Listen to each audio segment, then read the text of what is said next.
I'm like modeling the Chick-fil-A Chicken Mini. Like, it is strutting its stuff because it is so perfect. Work it, work it. Hey y'all! What is the thing that we all want on Sunday mornings that we can't have?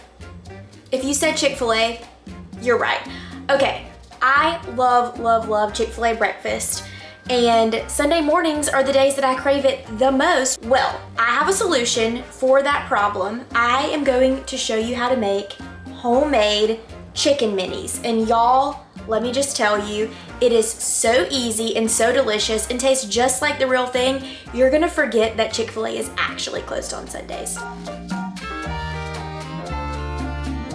But before we actually get started, it's important to talk a little bit about how Chick-fil-A actually makes their chicken. I think it's no secret, but some of you might not know that Chick-fil-A brines all of their chicken in pickle juice. So the chicken sandwich, breast, and the chicken nuggets are made basically the exact same way.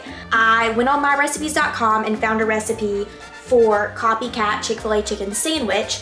So what I'm gonna do is just take all of the ingredients from that recipe and use it to marinate my chicken and then get the ingredients to put in the breading, and then we're gonna cook this stuff up. So let's cut these up into bite-sized pieces and mix together 3/4 cup of the dill pickle juice and 2 tablespoons of the granulated sugar. We're gonna put it in a bowl, cover that, and let it sit for about 30 minutes.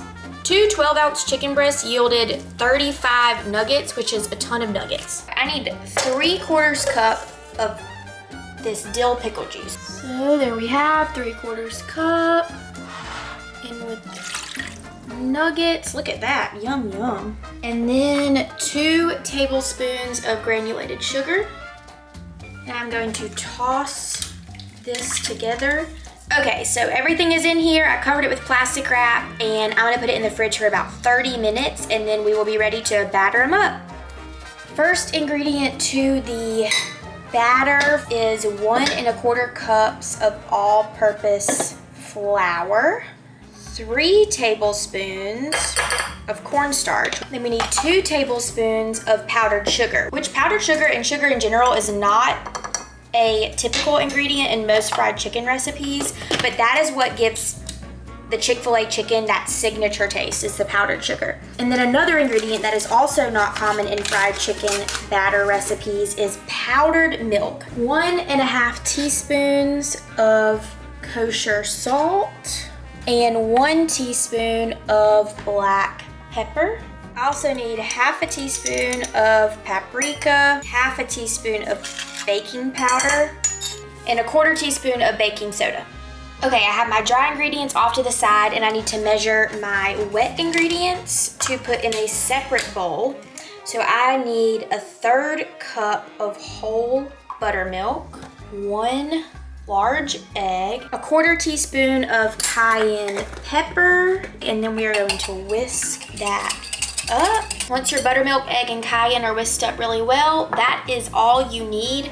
I'm just waiting on the chicken to be done marinating for 30 minutes in the fridge. Okay, it's been about 30 minutes, so I'm going into the fridge to pull out my nuggets. I am now going to toss the brined nuggets in the dry mixture first, then the buttermilk and egg mixture, and then back into the dry mixture. So this double coating gets them extra crispy. After they are completely breaded, I'm gonna put them on this wire rack on a sheet tray and then put them back in the fridge for about 15 minutes. So this is what I have learned over my many years of chicken frying experience. Sitting portion of the chicken, letting it sit with the batter on it, actually helps the batter adhere better to the chicken than it would if you were just to immediately bread it and then put it directly into the hot oil. Let's get to frying this chicken. So what we are going to do is wet hand, dry hand. I'm gonna have one hand that is for the wet ingredients only and one hand that is for the dry ingredients only, to prevent some of the batter from sticking to my fingers. I'm going to put the wet chicken into this dry flour mixture, and then take my right hand and toss them around in here, kind of shake off the excess, and then dump them into this wet mixture. And then back with my left hand to flip these over in this wet mixture and let that drip off, and then back into the dry. One more toss around in this dry batter. Kind of shake off the excess and put it onto my wire rack. I'm gonna keep doing this with the rest of my chicken nuggets, putting them on the wire rack, and then we will let them chill in the fridge for about 15 minutes before frying them. Okay, all of my nugs are battered and ready to go, so I'm gonna pop them in the fridge for about 15 minutes to set before we pop them in the oil.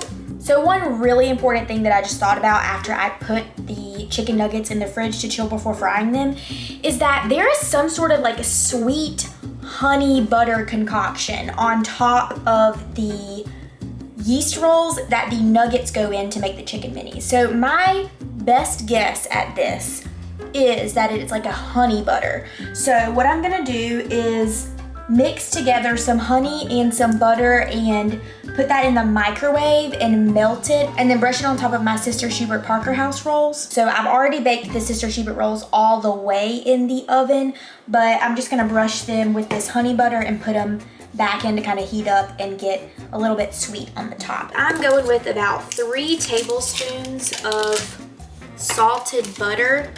Okay, butter is melted. I'm going to mix in some honey, about a tablespoon. Doesn't really have to be perfect. And I'm going to brush this onto my Parker House rolls. So here we have the hot rolls. Let's brush this honey butter mixture on top of them. Not too much. And then back in the oven to brown on top and let the butter kind of crisp them up and set. Honey buttered rolls are cooking in the oven. My oil is preheating to 325 degrees. I've got it in a Dutch oven. And then one last final step is making sure that you get another wire rack set on top of a sheet tray to put your crispy fried nuggets on.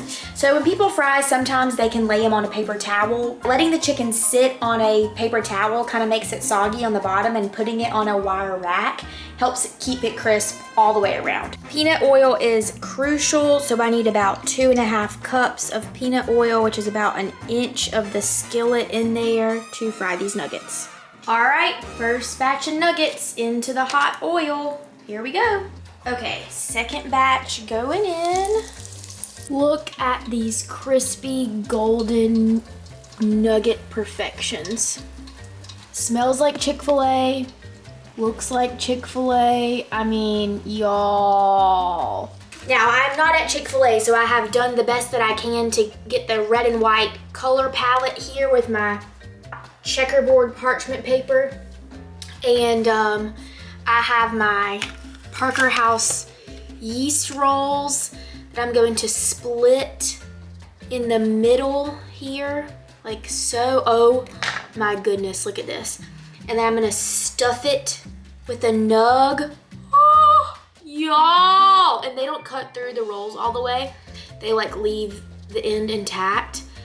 So look at that. Look at that chicken mini. It's like a perfect chicken mini that I just made here in my house. So I will say I did cut my nuggets a little bit large for the rolls, but I'm not mad about it because usually the chicken nuggets are kind of too small to eat in the roll. So this is you make the rules whenever you're cooking Chick-fil-A at your house. You can make your nuggets large and get chicken and roll in every single bite of your minis. So I'm just gonna keep assembling these minis until I run out of rolls, and then I'm definitely gonna have some leftover nuggets. So let's just keep doing that, and I can't wait to dig in. Okay, y'all, it is time to dig in. I mean, just look at them. They are perfection. Based off of looks, 10 out of 10. They smell like a 10 out of 10, just like a Chick-fil-A chicken mini. Let's just dig in. Look at these. Chick-fil-A mini perfection right here. Oh my word. I'm like modeling the Chick-fil-A chicken mini. Like, it is strutting its stuff because it is so perfect. Work it, work it. Yum. Wow. Just wow. The Chick-fil-A batter is pretty spot on. The rolls with the honey butter that I brushed on top, that was a great thing that I thought of while the nuggets were in the fridge, because otherwise it would have not been the same. These are just pure Chick-fil-A perfection, and now every Sunday morning I'm going to be making these because I always crave Chick-fil-A on Sundays because I can't have it. And now I can. So that's it, the end. I'm gonna eat way more chicken minis than is actually healthy for me, but that is okay because diet starts tomorrow, right? Right. Okay, you know what to do. If you like this video, be sure to like, comment, subscribe, share, click the bell, all the social media things. I will see y'all next week on Hey Y'all. I have no idea what I'm doing, but I'm so excited to take y'all on that adventure. Bye, y'all. Eat more chicken.